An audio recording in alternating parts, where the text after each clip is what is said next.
Welcome to 10 Kids, 2 Docs. I'm Dr. Vivian Carlin, and I'm joined by my dear friend and co-host, Dr. Sylvia Bank. Between our two households, we're navigating life with 10 children, so we know how chaotic parenting can be. As Johns Hopkins trained pediatricians, we also know the science. Our goal is to bring you the best of both worlds, medically sound, trustworthy advice, and practical, real-world insights as we dive into the trials and triumphs of parenting. Please note this podcast is not intended to be a substitute for medical advice, diagnosis, or treatment from your doctor. Today we are going to record our second episode on executive functioning. If you haven't yet heard our first episode, I suggest you go back and listen to that first, because that episode goes into detail about the definition of executive functioning and what it looks like in a neurotypical child. Yeah, today we're going to try to tackle what executive functioning looks like as it's developing in a child with ADHD. So just a quick recap from our first episode about the definition of executive functioning. There are 3 different deficits, so to speak, when someone is struggling with executive functioning. And those deficits, as we outlined in more detail in the first episode, is 1, difficulty with working memory. Number 2, cognitive inflexibility, like the inability to kind of flex and do things in a different way. And number 3 was inhibition control, some difficulties in controlling yourself. And when there's a deficit in 1, 2, or all 3 of those streams, then that can present as executive functioning problems. Yeah, I like this definition of executive functioning because it gives me an easier framework to think about the behaviors that are manifesting as a deficit in executive functioning. And I want to say right off the bat, any story that we could tell could happen with a child who has ADHD or who does not have ADHD. It's so much about the scope, the amount that it's interfering with their function in life, the amount of problems or difficulties that you see over long periods of time, how it's crossing over in other areas of their life. I think when I try to think about what is a little bit different with executive functioning and ADHD in some cases, I think what we should do is discuss examples of what that looks like at home. Because for neurotypical kids, a lot of times the only time we see it when it really comes out is that transition from elementary to middle school, where at school, suddenly there's these greater expectations of how they manage their stuff and their time, right? Mm-hmm. Whereas I think in ADHD, a lot of parents can relate these executive functioning issues come out before then, and they are seen not just at school, they're also seen at home. Right. I think that's a really good point. So let me give you some examples of how deficits in executive functioning have manifested in my home with children with ADHD. So I mentioned in a previous episode in ADHD the example of a child who fidgets with things to the point of taking them apart, right? So I have a child that loves to take things apart, loves to find the screwdrivers and take apart things, really fascinated by that. And one of the challenges earlier on was if you take apart the remote, nobody can watch the TV, including yourself, right? So you would think that this could be as simple as, oh, you took apart the remote. Now you're facing the consequence of not watching TV and the consequence of other people being frustrated with you. And now I'm just going to sit you down and explain to you why you shouldn't do that. And you feel remorse and you understand the rule not to take the remote apart. And now it doesn't happen again, right? This would be like a logical progression in our minds. But what that requires, when we look back at this definition of executive functioning, it requires that the next time you have that remote with all of its rubbery, shiny buttons in your hand, there needs to be an inhibition control to not take it apart. There needs to be a working memory. Something in your brain needs to trigger that, oh no, if I take this remote apart, this is what's going to happen because it's happened to me before. There should be something triggering, I should not do this because I remember what happened before. I remember having this discussion. I remember the rule. I remember the consequences, all of those things. If that is not there, then it's just that moment of the remote being in your hand, shiny and interesting and wanting to see how it works. Then you take it apart before you realize all of these other consequences that you already encountered, right? This is why when you think about this example, this could be seen very much as defiance. There's a clear rule here and you broke it, right? You know the rule and you broke it. But when you put it in the context of ADHD and developing executive functioning, you also can start to see it with a component of something in your brain did not trigger for you that the rule was there. Like that Right. working memory was not there. And that moment when the inhibition control wasn't there and the working memory wasn't there, like that bell ringing in your brain that we all expect wasn't there yet, right? So in that case, the child may feel like significant remorse and sad that they did it and be very ready to apologize and to talk to you about what happened. But there doesn't necessarily mean that in the future they're going to act differently because these developing mechanisms haven't come in yet. And I think in this example, this is where, parents with children with ADHD or other diagnoses can have these situations happen that are breaking the rule, that seem defiant, and they'll express this frustration. You may have heard this in the office of, there is no consequence I can give this child that prevents this from happening in the future, right?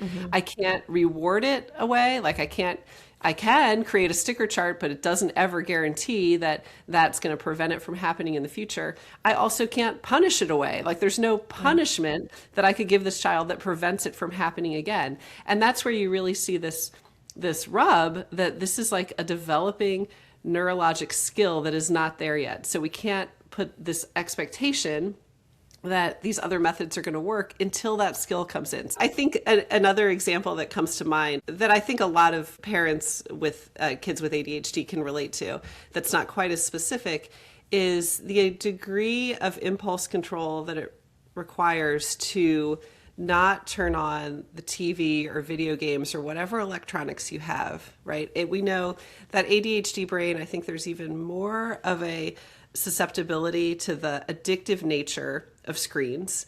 And there's also that lack of inhibition control and that lack of working memory, remembering the rules and the consequences, right? So I think this becomes even more of a challenge. So I'll give you another very practical example in my house is that as one of my children was getting a little bit older, we realized that there would be nights that that child would go and turn on the TV in the middle of the night for a long time, right?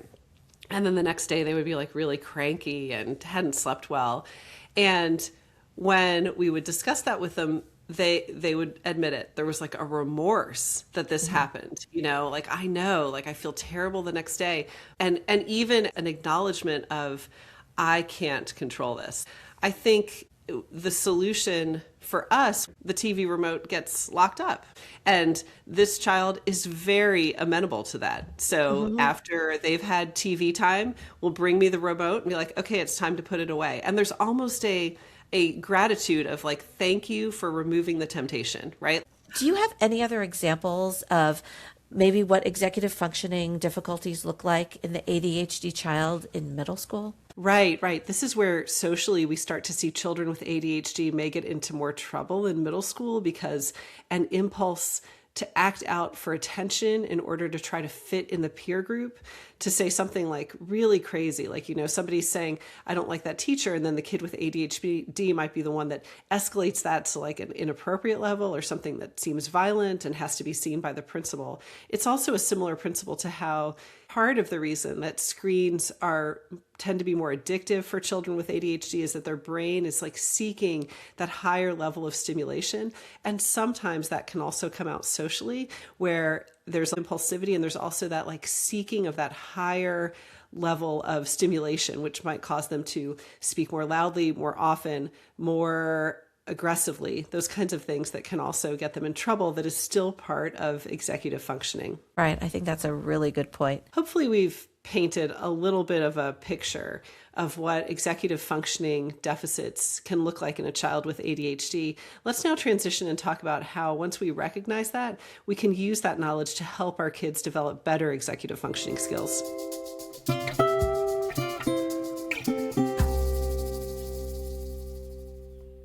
Okay, I think when I think about, that parent that's just really distraught about these poor executive functioning skills in their child, I would start with like, let's remember what the goals are. What are the end goals with what we want to achieve in helping our children develop executive functioning?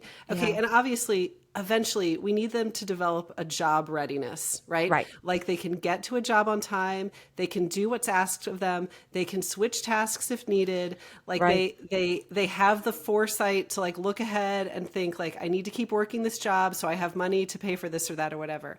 And then I also think we want to help our children achieve the academic success that matches their ability without feeling like they're failing due to their executive functioning, right? So, if my child is going to take these advanced classes and has the intellect and ability and desire to do it, I want them to be able to do it and not be held so much back by this poor executive functioning. Like I want to help them get to that level, right? Yeah. So I feel like these are kind of these overarching goals and why are we helping? How are we helping? So specifically thinking about like working memory and impulsivity together, I gave that example of the remote getting taken apart and how frustrating that can be. This isn't like early school age. I think at that age, a big part of supporting them is to take away the temptation. So, right at that point, I'm not high in on the training to independence and not doing that. I need to get you to get a little bit older and me to be a little bit less frustrated. So the remote is going to be kept with me and it's not going to sit on the TV table anymore, right? Like I'm going to hand it to you when you're going to watch something and you're going to hand it back to me. You're going to set your child up for success instead of setting them up for failure, right? Yes. So when I say all these things about preparing them for job readiness, it's with a margin of, okay, but at these really early ages, just survive. Like just do what you need to do to make life more pleasant for everybody. But then after that, the term that gets used a lot is scaffolding. This idea of creating a support system. While the building is being built, the support system is there on the outside. And then as the building goes up, the support system gradually comes down, right? So we're doing these measures to scaffold them while they're developing these skills internally. So what you described with your son is perfect for that, right? Like gosh, I loved in our first episode, you laid out for him, these are the 7 steps that have to happen for you to successfully turn in a homework assignment and not get a 0. That's part of the scaffolding. You're breaking it down for him. With the story about the string on his finger, like you're teaching him to create for himself a visual reminder that like, when I see this, I'm going to remember that I have to go turn in those photos so mom isn't charged for these photos that she didn't want anyway, that were really bad. Right? This is all scaffolding. For a child with a diagnosis of ADHD or autism who struggles with executive functioning, this is part of a 504. This is part of an IEP. Like, let's create scaffolding in the school. So I have a story about this with my children. So one of mine with ADHD, also, of course, turning in homework was always a big issue. The homework would get done. It was never a fight to get the homework done. It would just never get turned in, ever. And so throughout her elementary school career, this was part of her scaffolding with her 504, right? Okay. So for a long time in elementary school and in 4th and 5th grade, they were changing classes. Part of the scaffolding was part of your 504 is that you, at the end of the day, are going to touch base with the teacher and you're going to give her all of your homework. So it's not like, I need you to remember when the teacher says turn in the homework to turn it in, because that was just not a realistic goal at that point. Right. This child, she has done so well. I'm so proud of her and how she's overcome. But one of the things I love is that she has very good self-insight. And I can ask her now, like, what works for you and what doesn't, right? So she'll describe with this area of homework, which has gotten so much better. And she'll say, in middle school now, she'll say, if the teacher has a homework basket sitting on their desk and it stays in the same place every day, I turn in my homework. If the basket moves, or if the teacher just says randomly at some point during the class, now turn in your homework, I don't do it, right? So she is describing how she has developed one of the executive functioning components of using a visual cue for that nonverbal memory of I've got to turn in my homework. She's developed that really well. Like she knows the basket is there. As soon as she sees it, she turns in her homework. Great. If that's not there, if that scaffolding isn't there, then she has trouble, right? So this is the stage that she's working on. She's come so far, right? Like most of the time, homework's getting turned in independently. That's great. So great. But the scaffolding is there, the support of the 504 is there to prevent her from failing because of this difficulty in executive functioning as a result of her ADHD. Because academically she's doing great, but she would be failing even just missing those assignments for the classes where the teacher doesn't have the basket, right? Again, that's that example of wanting to give them the support with the goal as we go into high school that this scaffolding needs to come down so that she can be job or college ready later. So I asked her, like, well, what if you have to remember something important that is unusual, like something that you want to remember that isn't part of your daily routine? And she had a great answer. She was like, okay, this week, my friend loaned me her jacket because it was cold, and I brought it home. And I knew I needed to remember to bring it back to her. So I took a Sharpie and I wrote it on my arm. It's like the string tied around the finger, right? Yes. I mean, like Sharpie on the arm. Okay. I'm not crazy about it, but I don't even care. I'm like so excited. And she will often come home with like lists on her arm in pen. She is like recognizing this is like parents' dream. This is what we want. You're recognizing that this is difficult for you. Instead of like feeling defeated and bad about yourself, you're feeling empowered to do something about it. Like you're creatively coming up with these solutions for yourself, which right now involves writing in pen on your arm these tasks that you need to remember. Love that. I have another example. So I asked her, because we talked about executive functioning, place parents get frustrated most frequently is in academics, but it also occurs at home and socially. And so I asked her things like, well, you've gotten so much better about remembering all of the things with like personal care. A lot of kids with ADHD, it's like, gosh, we brush our teeth twice a day, every day. Why do I still have to remind you to do it, right? Like otherwise you forget and you just go to bed. I don't understand that, right? Well, a lot of kids outgrow that, as she has, where she can do it all herself. And I would ask her, like, what do you think happened where you now just remember to do all of that on your own? And she said, oh, well, that's because if I had bad breath or I smelled bad, that would be so embarrassing, right? So she has verbalized an example of executive functioning. I have in that nonverbal memory, I can picture for myself, I don't want to smell bad or look bad. And that reminds me to do everything that I need to do in the morning to be ready for Very school. Right? I love this inside view in the mind of how she developed these skills. Like, and she's so verbal and so expressive that she will share with you how that evolved in her mind, right? I love it. I have one more example with her. This is, again, difficulties at home. Her room has always been pretty messy. And recently, as she's gotten older, I have been on her a little bit more of like, okay, this is just too messy. Well, so she cognitively can agree, like she agrees, like it shouldn't be that messy. It's a little embarrassing that's that messy. So she developed this system, which has worked really well for her, where she took sticky notes and she wrote on all of her dresser drawers and all of her desk drawers what was in them, like jeans, shirts, underwear, whatever. And when I asked her about this, like what she sees that helps her, she's like, oh, this works for me to keep my room more clean because I see the notes and I'm reminded to put the things away. And I know where I remember what's in there and I know where it goes. So this is another example of that, like what you most want is that they're not defeated by this being a difficulty. They recognize it and they feel empowered to try to help themselves be better at it. I'm like so encouraged in this child with this ADHD level of difficulty with executive functioning, starting to see this type of improvement and the things that she's doing. In general, what I love about what you said, number one, it is very easy to get angry at your child who is failing in some of these departments. Maybe because they're getting bad grades, maybe because their room is very messy, maybe they appear to be defiant or disobedient, right? But I think the overarching advice in the stories that I've heard you say is trying to temper that and be understanding as a parent. Understand your child's challenges and try to give a little bit of parental leeway in saying it will come with time. And I think it helps to understand that it's a brain development thing as well that will improve over time. I think this is a benefit of looking at executive functioning from those components that we talked about of working memory, self-control, cognitive flexibility. They're not perfect by any means, but it can give you some insight into this isn't actually defiance. Yeah. It's a deficiency in one of these areas or multiple of these areas.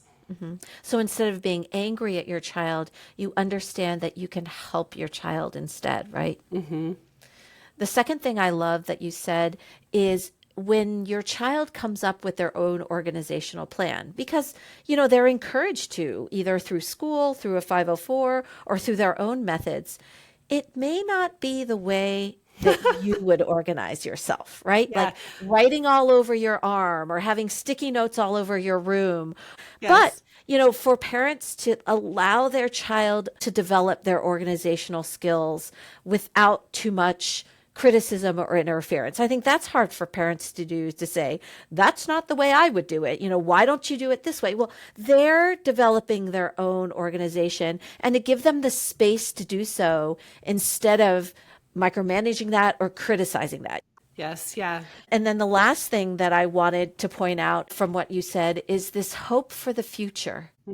Parents are often very upset when there's executive functioning difficulties in the transition to middle school and the grades are not where they should be. And of course, their minds go to like, oh, my child is failing at school. I am so worried. But to allow your parental worry to temper and say, this is a developing skill. Even though my child is not good at this yet, doesn't mean that they're not going to graduate high school, right? Like allow them the space to learn. And this is what we've talked about in past episodes about allowing our children to fail a little bit in order to have independent success, to not be on them about the perfect execution of executive functioning the first day of sixth grade. There is a transition, and to be understanding and mindful that it's okay for them to not be doing it perfectly right away. Right. So hopefully in this episode, we've given some parenting tips and tricks on where to start in beginning to teach your children executive functioning. Yeah. And I hope that you hear as we discuss this, every child is unique. And I feel like my children that do have ADHD have given me so much more understanding and knowledge as a parent that I just really love it. I love them. I love who they uniquely are. And as I've learned to change my expectations and learn how to work with them, I get such a joy in seeing the progress that they're making. And it's not less than my children without ADHD. It's just different. And I think dealing with these issues with executive functioning is one manifestation of how that comes out in parenting. So I hope that we've given you some feeling like if you're a parent like me who has this in your home, you're not alone, and also maybe some hope that it can get better. There's ways to work with it, and sort of a joy in engaging with your child in these areas. Yeah. This is 10 Kids, 2 Docs. I'm Dr. Sylvia Bank. And I'm Dr. Vivian Carlin. We'll see you next time. See you next time. Thank you for listening to 10 Kids, 2 Docs, hosted and created by Sylvia Bank and Vivian Carlin. If you enjoyed this episode, please subscribe and recommend our podcast to other listeners. Visit our website at 10kids2docs.com, where you can find links to social media and leave comments or suggestions. Back next week with more topics in parenting.